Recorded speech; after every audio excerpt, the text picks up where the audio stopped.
आदाब, नमस्कार। आपका मेरी अपनी महफिल में एक बार फिर इस्तकबाल है, स्वागत है। आज मैं आपको सुना रहा हूँ जनाब फैज़ एजाज साहब का मज़मून, मालवा का कवि राजा भर्तृहरि, प्रेम से त्याग तक। इस मज़मून में कुछ संस्कृत के अल्फाज हैं, कुछ हिंदी है, उर्दू तो है ही। अब जब इन ज़बानों को मिलाकर पढ़ने की कोशिश की जाती है तो अक्सर ज़बान लड़खड़ाती है। इसलिए अगर मेरी ज़बान लड़खड़ाए तो मैं आपसे पेशगी माज़रत चाहता हूँ। सुनिए, फैज़ एजाज साहब का मज़मून, प्रेम से त्याग तक। राजा भर्तृहरि या भर्तृ का नाम हिंदुस्तान में बहुत मशहूर है। अज़ीम मुफ़क्किर शायर मोहम्मद इक़बाल ने बाले जिब्रील के आगाज़ से पहले एक सफ़े पर उसके एक ख़याल को अपने शेर में पेश किया है। फूल की पत्ती से कट सकता है हीरे का जिगर, मर्द नादां पर कलाम नर्म नाजुक बेअसर। भर्तृहरि अपना राजपाट त्याग कर योगी बन गया था। वो मालवा का राजा था जिसकी राजधानी अवंतिका, आज का उज्जैन थी। उसके सिंहासन तर्क के बाद उसके छोटे भाई विक्रमादित्य चंद्रगुप्त सानी ने 1076 से 1126 तक हुक्मरानी की। हिंदुस्तान की तारीख में विक्रम नाम के 2 राजा गुजरे हैं। दोनों के दौर में 1000 साल का फ़र्क बताया जाता है। पहला विक्रमादित्य अपने कैलेंडर की ईजाद विक्रम संवात के लिए मशहूर है। दूसरा विक्रमादित्य चंद्रगुप्त सानी था। बाज़ रिवायतों के मुताबिक राजा भर्तृहरि नाथपंथी था। रानी मीनावती उसकी बहन थी, जिसका बेटा राजा गोपीचंद भी नाथपंथी सिलसिले की नाम आवर शख्सियत था। कहते हैं भर्तृहरि की कई बीवियां थीं, लेकिन उसकी सबसे चहेती बीवी पिंगला थी। राजा आला तालीम याफ्ता था। उसने संस्कृत में कुछ किताबें लिखी थीं जिनका शुमार कदीम हिंदुस्तान के शाहकार अदब में होता है। 3 किताबें बहुत मशहूर हैं: वैराग्य शतक, नीच शतक और शरनिगाह शतक। तीनों किताबें एक जिल्द में शतक त्रिया के नाम से मौसूम है। बाज़ तहकीकात की रूह से ग्रामर की किताब वाक्य पद्य भी उसी की किताब है। कुछ और किताबें भी अपने अहद की मुकामी भाषा में उसने लिखी थी। भर्तृहरि नाथपंथी था। उसने इस शिद्दत का बैराग इख्तियार किया कि भर्तृहरि बैराग या बैराग पंथ उसकी वजह से मौसूम हो गया। मशहूर है कि उज्जैन का राजा भर्तृहरि गुरु गोरक्षनाथ का शागिर्द था। उसने राजपाट छोड़ा और योगी बन गया। बहुत पढ़ा हुआ आदमी था। उसकी 3 किताबों में से वैराग्य शतक में त्याग पर 100 नज़में थीं। शतक के मानी 100। शरनिगाह शतक में और श्रृंगार शतक में सुंदरता और प्रेम पर 100 कविताएं थीं और नीति शतक में सियासत के फन पर 100 कविताएं थीं।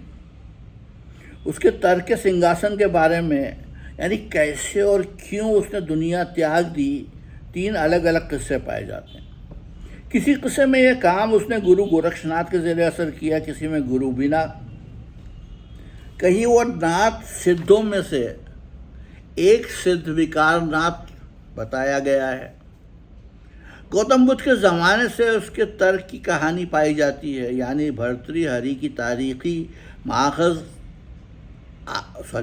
व आसार में कई इख्तलाफात पाए जाते हैं। एक चीनी बुद्ध राहिब आयरिंग ने अपने सफ़रनामे में लिखा है कि जब उसने हिंदुस्तान का सफ़र किया तो वहाँ एक राजा था जो अपना तख्त छोड़कर बुद्ध राहिब बन गया था और बाद में कम से कम 7 मरतबा अपनी घरेलू ज़िंदगी में लौटा।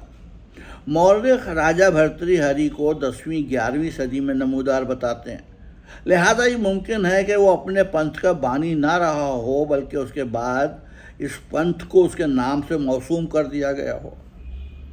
भर्तृहरि की वैराग्य शतक, जो मुकम्मल तर्क व त्याग के बारे में है, उसका ना तो नाथ पंथ की रवायत से बराह रास्त कोई ताल्लुक़ है और न गोरक्षनाथ का उसमें कोई हवाला मिलता है, बल्कि उसकी किसी किताब में गोरक्षनाथ का तस्करा नहीं पाया जाता और न नाथ फ़िरक़े के पैरव होने के बावजूद उस अक़ीदे के अमल का ज़िक्र मौजूद है।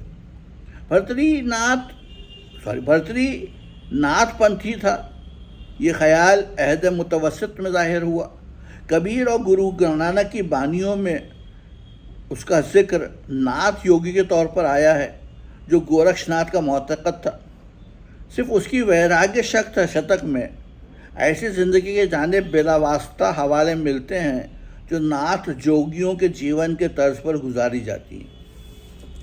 जब राजा भर्तृहरि नाथ मसलक या संप्रदाय में दाखिल हुआ और गोरक्षनाथ का मुरीद हुआ तो सिद्ध विकारनाथ के नाम से मौसूम हो गया और यहाँ से भर्तृहरि वैराग पंथ का बानी करार पाया, जो नाथ मसलक की मौजूदा 12 शाखों में से एक है। भर्तृहरि की ज़िंदगी की दास्तान कई तरह से बयान की गई है, जो गीतों, नाटकों और किताबों के ज़रिए तरतीब पाई है। मजमूई तौर पर 2 ख़ास इख्तिलाफ़ात के साथ उसकी जीवन कथा बयान की जाती है। दोनों में उसके सिंहासन त्याग के इस असबाब से ही सरोकार रखा गया है। पहली कथा में गुरु गोरक्षनाथ के ज़ेरो असर उसकी जीवन बानी हम तक पहुंचती है।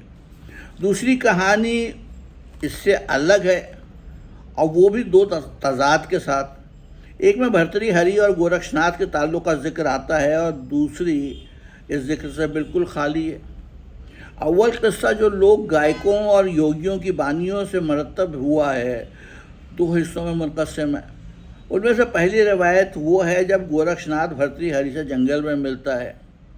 दूसरी रिवायत के मुताबिक गोरक्षनाथ की मुलाकात भर्तृहरि से उसकी पत्नी की मौत के बाद हुई, जब राजा उसका शोक मना रहा था। पहली रिवायत, गोरक्षनाथ हिस्सा अव्वल। गोरक्षनाथ तोरणमल पहाड़ की चोटी पर साधना कर रहा था। उसी वक्त राजा भर्तृहरि उस इलाके के जंगल में शिकार की गर्ज से पहुंचा। वहां उसने हिरन को ठीक उस मुकाम पर मार डाला जहां गोरक्षनाथ साधना में मशगूल था। गोरक्षनाथ ने शिकार होते देखा। हिरन जिसका शिकार हुआ अपनी हिरने के साथ वहां मौजूद था और जब राजा अपने शिकार को रस्सी से अपने घोड़े से बांधकर खींच ले जाने लगा तो गमगीन हिरनी दूर से ये देख रही थी। योगी ने राजा को इस जुल्म के लिए फटकारा और कहा, तुझे इस हिरन को मारने का कोई अधिकार न था, क्योंकि तू इसे जिंदा नहीं कर सकता।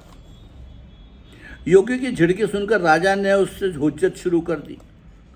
अंजाम में गोरक्षनाथ ने मुर्दा हिरन को दोबारा जिंदा कर दिया और जंगल को चला गया।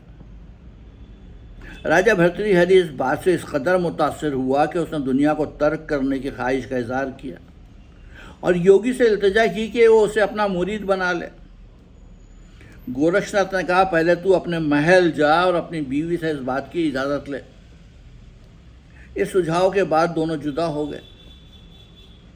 गोरक्षनाथ पहाड़ी की चोटी पर चला गया और राजा अपनी राजधानी लौट गया। हिस्सा दुअम।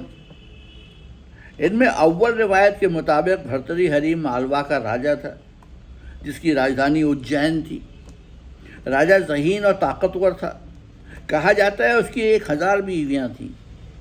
उसमें पिंगला सबसे चहेती थी। एक बार राजा ने उसे अपनी एक खादिमा से यह कहते सुना कि वो राजा को इतना प्यार करती है कि उसके बगैर एक पल नहीं जी पाएगी। राजा ने फैसला किया कि वो आजमा कर देखेगा पिंगला उससे कितनी मोहब्बत करती भी है या नहीं। लिहाजा एक बार जब वो शिकार के लिए जंगल गया तो उसने अपने कासिद अपने महल में इस खबर के साथ भेजा कि एक शेर ने उसे मार डाला है। पैगंबर अपने साथ राजा के कपड़े भी ले गया था। जो खून में रंगे हुए थे। हालांकि वो खून एक ताज़ा शिकार किए गए बारहसिंगा का था, लेकिन रानी को पैगंबर की बात पर यकीन आ गया। ये खबर सुनते ही उसने जहर पिया और मर गई। जब राजा महल लौटा तो उसे अपनी खता पर इंतहाई पशेमानी हुई। ऐसा सदमा हुआ कि वो किसी काम के लायक ना रहा। बस वो हर वक्त शमशान घाट पर बैठा रानी की मौत का शोक करता रहता। उसके बेपनाह गम में उसके कई खवास भी शरीक रहने लगे। जब वो वहाँ बैठा हे पिंगला हे पिंगला हे पिंगला करा रहा था, तब गोरक्षनाथ करीब आया और एक मिट्टी का प्याला हाथ से गिराकर राजा से भी ऊंची आवाज में रोने लगा, हाय मेरा मिट्टी का बर्तन, हाय मेरा मिट्टी का बर्तन। राजा जो गम से भरा हुआ था, उसने गोरक्षनाथ को बुरी तरह रोते देखा तो उससे गम का सबब पूछा। गोरक्षनाथ ने जवाब दिया, मैं अपने भीख के प्याले का शोक मना रहा हूँ। राजा को योगी से ये जवाब सुनकर शर्म महसूस होने लगी कि ये शख्स अपने एक मिट्टी के प्याले के टूटने पर इतनी शिद्दत से रो रहा है। भला ये कोई मुसीबत है? उसने कहा, तुम इस मिट्टी के प्याले के लिए मत रो और मुझे और दुखी न करो। मैं तुम्हें ऐसे 100 नए बर्तन दे दूंगा, बल्कि इससे बेहतर दे दूंगा, लेकिन तुम रोना छोड़ दो। योगी माना नहीं। वो ज़ारो कतार रोता रहा और रुंधी आवाज़ में बोला, मुझे तुम्हारे बर्तनों की ज़रूरत नहीं, मुझे तो सिर्फ मेरा प्याला चाहिए जिसे मैं बेहद चाहता हूँ। राजा बोला, क्या बेवकूफ़ी की बात करते हो? क्या ये मुमकिन है कि जो चीज़ बर्बाद हो चुकी हो वो वापस ला दी जाए? गोरक्षनाथ ने रोना बंद करके कहा, ऐ बुद्धिमान राजा, जब तू ये जानता है तो खुद अपनी रानी के लिए क्यों आंसू बहा रहा है, जो हमेशा के लिए जा चुकी है? क्या तेरा रोना उसे वापस ले आएगा? तेरे पास इतनी रानी है, फिर उसे के लिए क्यों रोता है? राजा बोला, रानी के लिए जो प्यार है उसका मुकाबला मिट्टी के एक बर्तन की मोहब्बत से नहीं किया जा सकता। गोरक्षनाथ बोला, दोनों में कोई अंतर नहीं। मिट्टी का बर्तन हो या इंसान का जिस्म, दोनों मिट्टी से बने, और जो मिट्टी से आया है उसे एक दिन मिट्टी में ही लौटना होगा। ये फितरत का कानून है। और मान ले, अगर मैं अपनी योग शक्ति से तेरी रानी को दोबारा सामने ला दूं, तो क्या तू उसे पहचान लेगा? हाँ ज़रूर, क्यों नहीं, राजा ने कहा। यह सुनकर गोरक्षनाथ ने 100 रानियाँ पिंगला की शक्ल की तख्लीक कर डाली और राजा से कहा, अब तुम इनमें से चुनो तुम्हारी रानी कौन है। राजा शर्मसार हुआ। वो अपनी रानी को उनमें से नहीं चुन सका। तब उसने अपनी राजगद्दी छोड़ दी और गुरु गोरक्षनाथ का चेला बन गया। दूसरी रिवायत, मज़कूरा रिवायत में गोरक्षनाथ का ताल्लुक़ राजा भर्तृहरि के बैराग से बराह रास्त है, लेकिन दूसरी रिवायत में 2 इख्तिलाफ़ात हैं। एक में गोरक्षनाथ का हवाला रास्त नहीं बल्कि बिला वास्ता मिलता है। दूसरे किस्म में गोरक्षनाथ बिल्कुल नापैद है। दोनों हिकायतों का बुनियादी मौजू एक ही है, नतीजे कदरे मुख्तलिफ हैं। इसलिए अब वो दास्तान सुनिए जिसमें गोरक्षनाथ का कोई वजूद नहीं है। कोई वजूद नहीं रखता। भर्तृहरि मालवा का राजा था, जो राजपूताना जदीद मध्य प्रदेश के खित्ते में वाक़ था। मालवा की राजधानी उज्जैनी या अवंती, नया नाम उज्जैन, उसका एक छोटा भाई विक्रम था, जो बाद में विक्रमादित्य नाम से मशहूर हुआ और बड़ा मशहूर राजा बना। उसने कई जंगें जीती और अपने नाम से एक कैलेंडर ईजाद किया जो हिंदुस्तान में आज भी राइज है, खुसूसन इल्म नजूम में। भर्तृहरि 2 भाइयों से बड़ा था, इसलिए अव्वलन राजा उसे बनाया गया। भर्तृहरि की कई बीवियां थीं, लेकिन वो किसी से तशफ़ी नहीं पाता था, इसलिए उसने एक और शादी कर ली। पिंगला से। वो नौखेज़ और बहुत हसीन थी। राजा का दिल उससे खूब लग गया। वो उससे अपनी तमाम ख्वाहिशात पूरी कर सकता था और जल्द उसके हाथ में खिलौना बन गया। वो जितनी बाहर से खूबसूरत थी, अंदर से न थी। दरअसल वो एक अय्यार और ख़ुद पसंद औरत थी। उसका किरदार नाक़िस और दोहरा था। कुछ अरसे बाद उसने राजा के एक दरबारी से नाजायज़ ताल्लुक़ कायम कर लिया। उसकी बदचलनी ने महल के लोगों में इंतशार और हुकूमत में बदअमनी पैदा कर दी। लेकिन राजा उसकी मोहब्बत में अंधा था और असलियत ज़रा नहीं देख सकता था। जो कुछ वो उसे दिखाती बस वही देखता, और अगर कोई उसकी शिकायत करता तो राजा उससे सख्त सज़ा देता। इस तरह पिंगला महल और हुकूमत में मुतलक़ुल ऐनान बन गई। इस तरह पिंगला महल और हुकूमत में मुतलक़ुल ऐनान बन गई। जब मुल्क तबाही के दहाने पर पहुंच गया तो राजा को उसके छोटे भाई विक्रम ने चौकन्ना किया। अपने दोनों भाइयों में ठन गई। भर्तृहरि ने अपने छोटे भाई को महल से बाहर निकाल दिया और सारी जिम्मेदारियां उससे वापस ले लीं। एक दिन महल में कोई ब्राह्मण आया। योगी था या गोरक्षनाथ। उसने राजा को एक फल पेश किया, ये कहकर के जो उसे खाएगा अमर हो जाएगा। राजा अपनी रानी पिंगला को अपनी जान से बढ़कर चाहता था। उसने वो फल उसे दे दिया। रानी चूँकि राजा के एक दरबारी की मोहब्बत में गिरफ्तार थी, उसने मोहब्बत से वो फल उसे पेश कर दिया। वो दरबारी एक रंडी की चाहत में मुब्तला था। उसने वो ख़ास फल उस रंडी को दे दिया। रंडी फ़िक्र में मुब्तला हो गई। उसकी नज़र में राजा उस फल का सबसे ज़्यादा मुस्तहिक़ था। उसका ख्याल था राजा को बका मिलनी चाहिए। सो वो फल लेकर महल गई और राजा को पेश किया। राजा इस बात पर सख्त हैरान हुआ कि जो फल सुबह उसने पिंगला को दिया वो रंडी के हाथों में क्यों कर पहुंच गया। जब उस बाजारी औरत ने उसे बताया कि वो फल उसे कैसे मिला तो सारा भेद खुल गया। राजा की समझ में आया कि अब तक पिंगला पर लगाए गए इल्ज़ामात गलत न थे और ये कि वो रानी की मोहब्बत में अंधा हो गया था। वो बेवफा और बदकिरदार औरत थी। एक पल में ज़िंदगी की खूबसूरत तस्वीर शीशे की खिड़कियों में तब्दील हो गई। राजा को लगा उसकी ज़िंदगी अपने सारे रंग खो बैठी है और अचानक कड़वाहट और नाउम्मीदी से भर गई है। स्वर्ग की ऊंचाई से वो सीधा नरक की आग में आ गिरा। फरार की हर राह उसके लिए बंद थी। न वो पिंगला के बिना जी सकता था और न उसके साथ जीना उसके लिए मुमकिन था। अलम और हसरत भरी सूरत हाल में उसके हवास ने पलटा खाया। उसने आनन फानन अपना राज त्याग दिया और योगी बन गया ताकि जीवन का एक नया अर्थ तलाश करे। कहते हैं ये कविता उसने अपने इस गहरे और तल्ख तजुर्बे के बाद लिखी। वो जिसके ख्यालों ने मुझे दीवाना बनाया मुझे नहीं चाहती बल्कि किसी और मर्द की आरजू करती है। वो आदमी किसी दूसरी औरत की मोहब्बत में पड़ा है जो किसी और की यानी मेरी तमन्ना ही है। शर्म करे वो रानी और वो मर्द।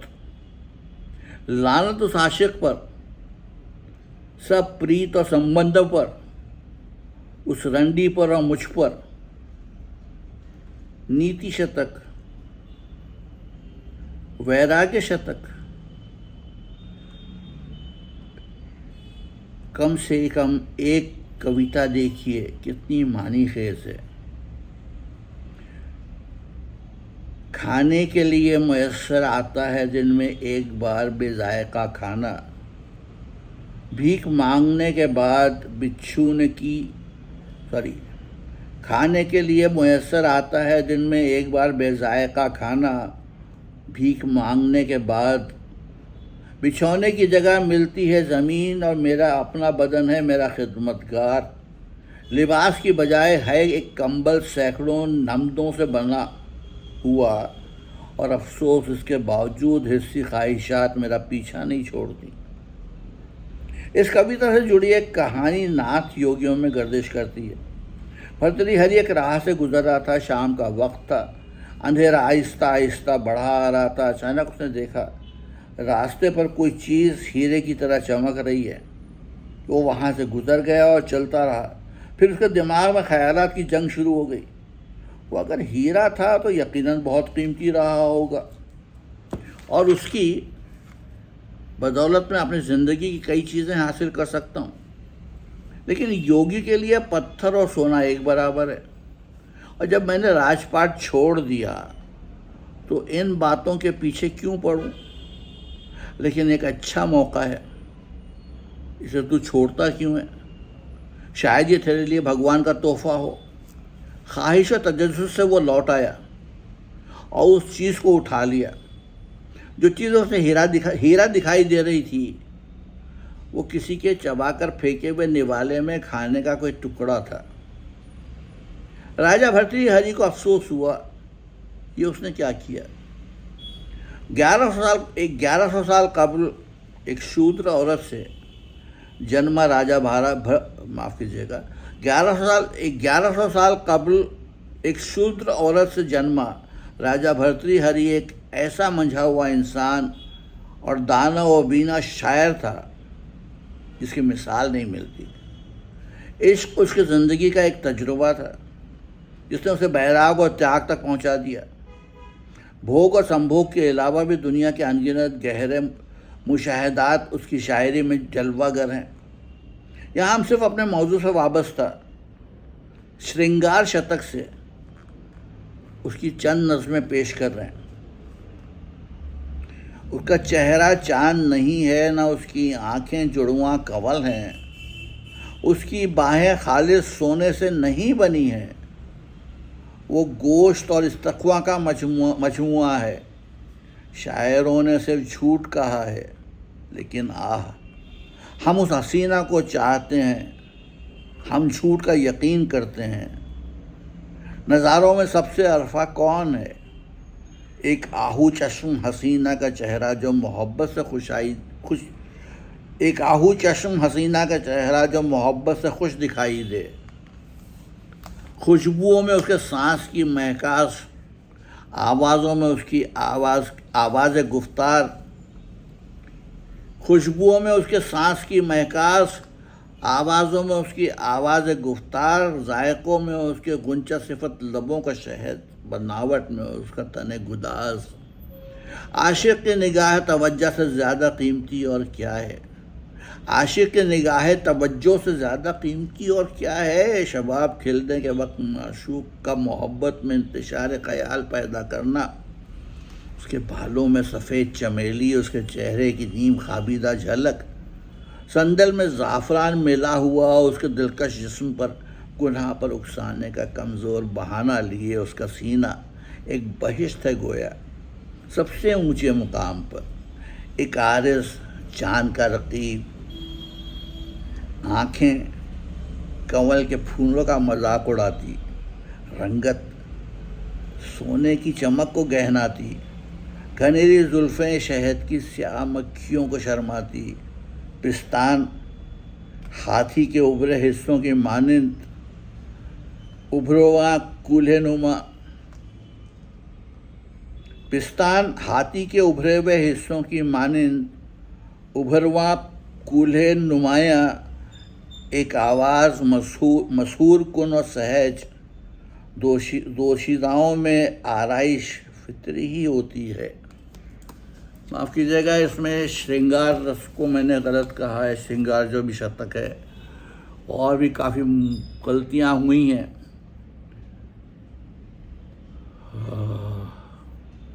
और इन सारी गलतियों के लिए मैं हाथ जोड़कर माज़रत चाहता हूँ। मैंने इसे डॉक्यूमेंट किया क्योंकि ये मेरे ख़याल में उर्दू अदब में एक बेहद शानदार मिसाल है जिसका कहीं ना कहीं डॉक्यूमेंट किया जाना ज़रूरी है, ताकि जब उर्दू लोग पढ़ना भूल जाएं, रस्मुल ख़त ना जानते हों, तो कम से कम सुन तो लें। और मुझे यकीन है कि उस वक्त जो लोग सुनेंगे वो मेरी इन 2-4 गलतियों को माफ़ तो कर ही देंगे। मुश्किल ये है कि हमारे पास कोई ख़ास इंफ्रास्ट्रक्चर नहीं है, मैं एडिटिंग करना नहीं जानता, तो मुझे जो करना होता है एक टेक में करना होता है, उस एक टेक के करने में थोड़ी सी गड़बड़ होती है।